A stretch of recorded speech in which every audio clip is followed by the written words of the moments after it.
নমস্কার বন্ধুরা, তিলোত্তমা ঘরকন্যার চ্যানেলে সবাইকে আবারও স্বাগত জানাই। আজকে একটা নতুন একদম রেসিপি, একদম কম উপকরণে আজকে একটা চিকেন রান্নার আমি রেসিপি নিয়ে এসেছি। তো চলো তোমাদেরকে দেখায়। এই যে একটা মিক্সিং জারে শুধু রসুন, কাঁচা লঙ্কা আর একটুখানি গুড় আর একটু টক দই দিয়ে মিক্সিতে পেস্ট করে রেখে দেবো একটা সাইডে।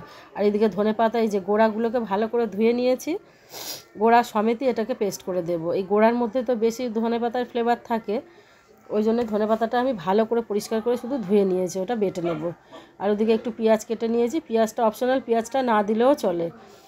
আর এই যে চিকেনটাকেও তো ধুয়ে পরিষ্কার করে নিয়েছি। তো সমস্ত অল্প উপকরণে রসুন, কাঁচা লঙ্কা, টক দই আর ধনেপাতা দিয়েই মাংসটা রান্না করব। অপূর্ব খেতে হয়, একবার হলো করে বাড়িতে বানিয়ে দেখবে, ভালো লাগবে কিন্তু। তো কড়ার দিকে আগে থেকে বসিয়ে রেখে দিয়েছিলাম, তো সেটা একটু সাদা তেল দিয়ে দিলাম। আর অল্প তেলে রান্না, কিন্তু এটা একটুখানি ঘিও দিলাম তার সঙ্গে। অল্প তেলে রান্না আর খুব তাড়াতাড়ি চটপটে একটা রান্না, আর খেতেও দুর্দান্ত। আর এই শীতের সময় ধনেপাতা তো বাজারে এখন অ্যাভেলেবেল, আপনারা জানেনই। আর খুব কমেও পাওয়া যায়। তো বেশি করে ধনেপাতা এরকম করে বেটে যদি মাংস দিয়ে রান্না করেন না, ভীষণ ভালো খেতে হয়। তো পেঁয়াজটা একটুখানি ওই সাদা তেল ঘিয়ের মধ্যে একটু ভেজে নিলাম, নিয়ে ওর মধ্যে একটু চিকেনটাকেও ভালো করে এদিক ওদিক করে ভেজে নেব, ওই 2-1 মিনিট মতো। সঙ্গে 1 চামচ নুন দিলাম, নুনটা দিয়ে ভালো করে ভাজলে ভাজাটাও ভালো হবে, নুনটাও ভালো করে ঢুকবে মাংসের মধ্যে। তো হাতে কম সময় থাকলে এরকম একটা রান্না কিন্তু চটপটা রান্না আপনারা করতে পারেন।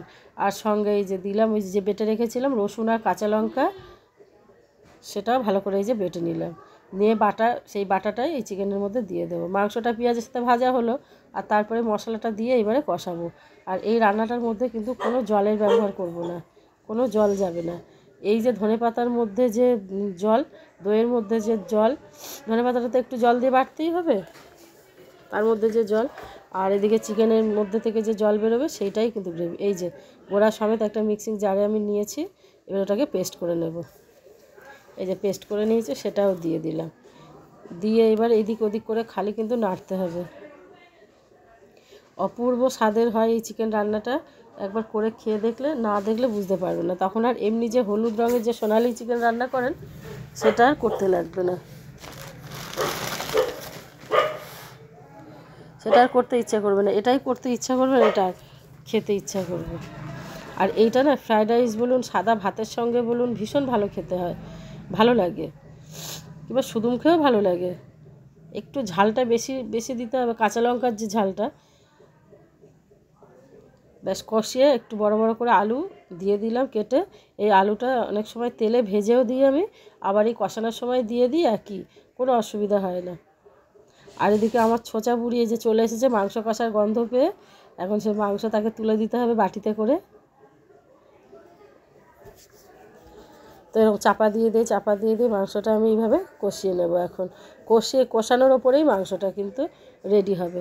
তো এপাশ ওপাশ করে খালি চাপা দিয়ে একটুখানি করে কষাতে হবে, যাতে মাংসটা ভেঙেও না যায়। খুব অনেকক্ষণ আবার চাপা দিয়ে রাখলেও হবে না, তাহলে তো মাংসটা গলে আবার ভেঙে যাবে।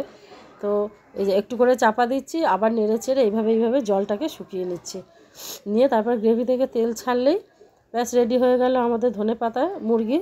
আর অপূর্ব স্বাদ হয়, না করে খেলে বুঝতে পারে। করে খেয়ে আমাকে কিন্তু কমেন্ট বক্সে জানাবেন যে কেমন হয়েছে আজকের এই ধনেপাতা মুরগি। ভিডিওটা ভালো লাগলে লাইক, কমেন্ট, শেয়ার আর সাবস্ক্রাইব করে পাশে থাকবেন।